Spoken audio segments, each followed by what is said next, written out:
Hi, dear ones. Welcome to the Indigo Rose Lounge. The space is always here for you when you want to come back and recharge. And now that you're comfy, take a deep breath. Let those shoulders go. Let that face relax. We hold so much tension in our faces. Deep breath. Shake out those shoulders. Today I wanted to talk about musting. Musting.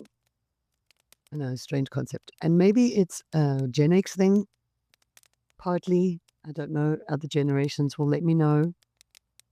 But to me, it really feels more like an indigo thing.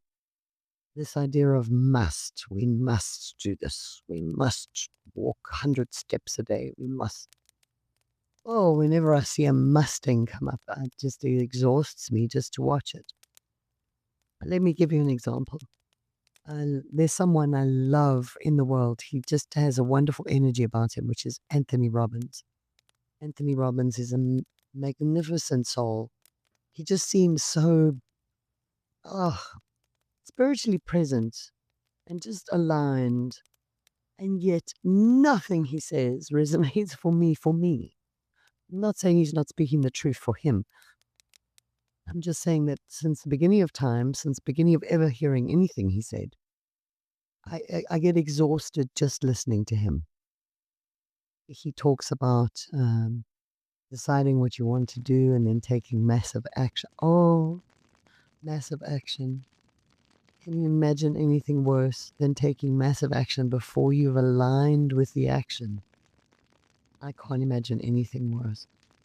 So, the spiritually perceptive or the spiritual knowing about this is when you have a concept or a desire and you align with it and you line up with it, and then you get rid of any of the obstacles in your way to that thing, then that opportunity, that direction, that success will naturally flow into your life as you receive it. And if it doesn't, it's because there's a misalignment somewhere, or you have a limiting thought, or one of those things. But a lot of people talk about motivation. I think it's motivational training. I think motivational things. I'm honestly exhausted just thinking about it. Motivational. So I must get up and do 100 million of this or 100 million of that. Or no, my truth on this is everything that we do well, everything that is successful comes from a place of wanting to, of loving this. So I want to be a successful hairdresser. I've got to love dressing hair.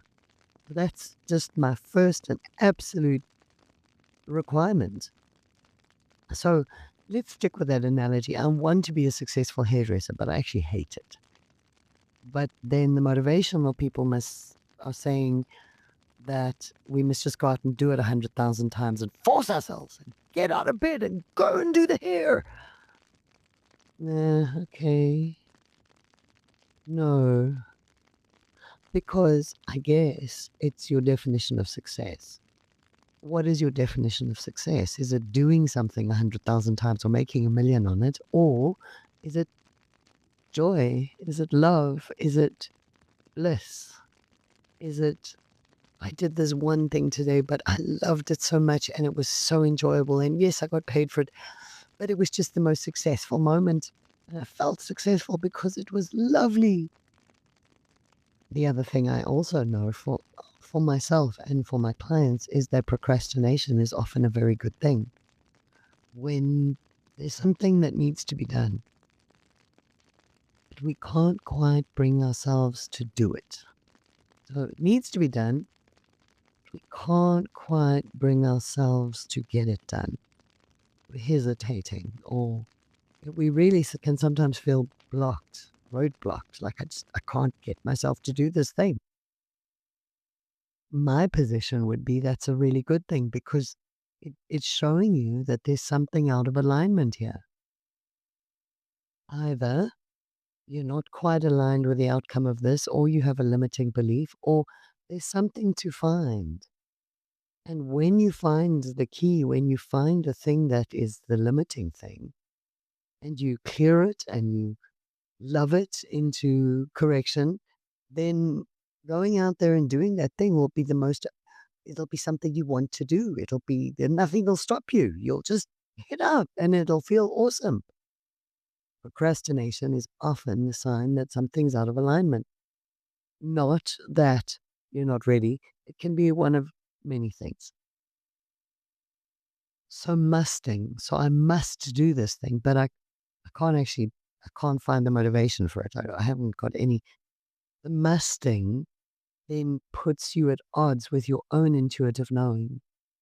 I need to walk across this driveway, but something in you knows that you're not ready to, or there's something quite not right about it yet, or there's something going to happen. And so you wait and you freeze and what am I doing here? But all the musting going on in your head is saying, no, go for it, just take one step. Wow. Ooh, and it feels forced.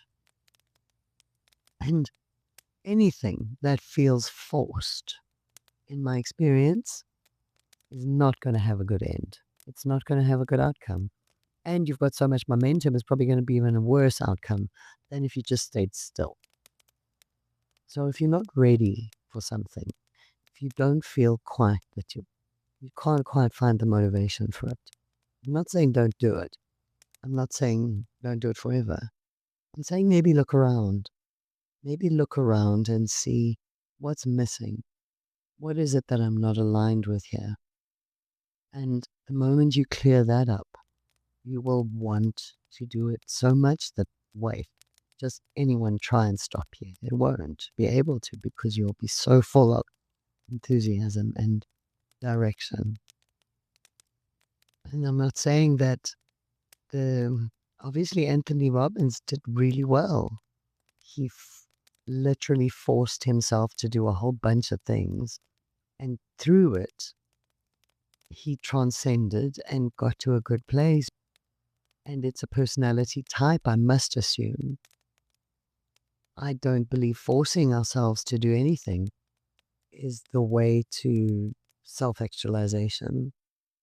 And yet there's evidence in the world of people who have forced themselves, almost like tortured themselves into submission to achieve something. And look and marvel at them. Like, how on earth did you become a successful person? And you forced yourself to do things. So maybe there's some merit in it. Mm, I just think there needs to be a lot more pleasure. It's about wanting to. The things that call to you are the things that are going to make your soul sing. Those are the things that will elevate your experience. And you'll be so happy to do them. You'll love doing these things. And you'll give the best when we show up in love, with love. What a wonderful expression that is. The forcing, the musting, the have to. If there's something that I could delete from the world, you see those things come up every now and again. What one thing could you delete from the world?